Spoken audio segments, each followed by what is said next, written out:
Well, he's a legendary entrepreneur who has started not one, but 3 Fortune 500 companies. He's Wayne Huizenga, and he's standing by with Bloomberg's Lizzie OLeary. Lizzie? Thanks a lot, Betty. I'm talking with Wayne Huizenga down here at the Business Council meeting. And 3 Fortune 500 companies. You're a legendary entrepreneur. Let's talk about the business climate now.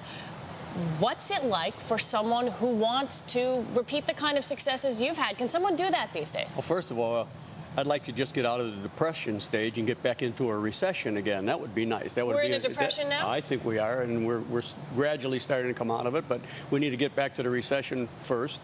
And nothing really is going to happen until we can get some financing. Well, what are the steps that are involved to move forward, do you think? Well, confidence is one.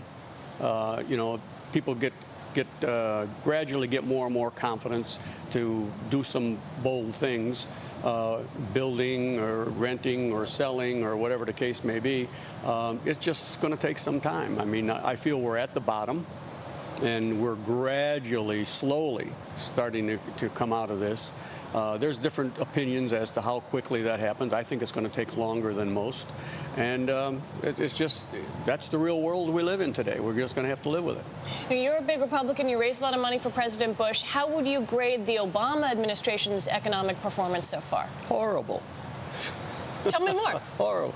You know, I think, unfortunately for Obama, is things went to heck real good when he got in office, and I think some of the stimulus packages were good. I think I'm upset what happened with General Motors and what the union got out of that and so forth. But on the other hand, I didn't think he had much choice. If he didn't rescue the auto industry, you'd have another 3 million people unemployed. It would have ruined all the vendors that supply the industry and so forth. And that's just something we couldn't have. And I think the cash for clunkers was good.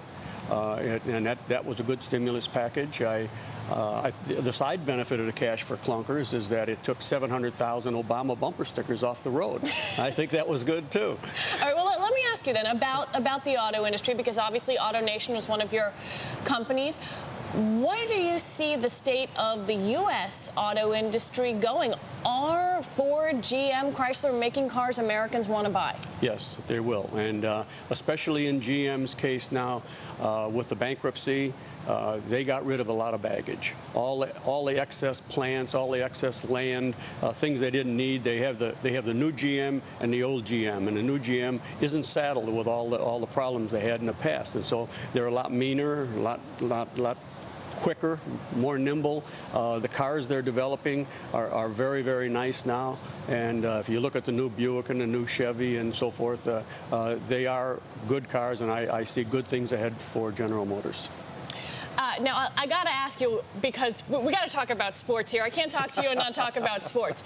You told me before this interview started you would not have objected to Rush Limbaugh being an owner of an NFL team. No, I mean, Rush wouldn't bother me a bit if he was in, just like it wouldn't bother me if Obama was an owner. I mean, there's a vast difference of opinion in the NFL as it is today in all sports.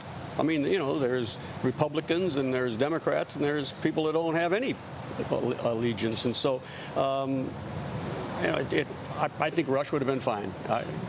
But you don't think the commissioner maybe should have opened his mouth and talked about this? Oh, I can't say what the commissioner should do. That's not up to me.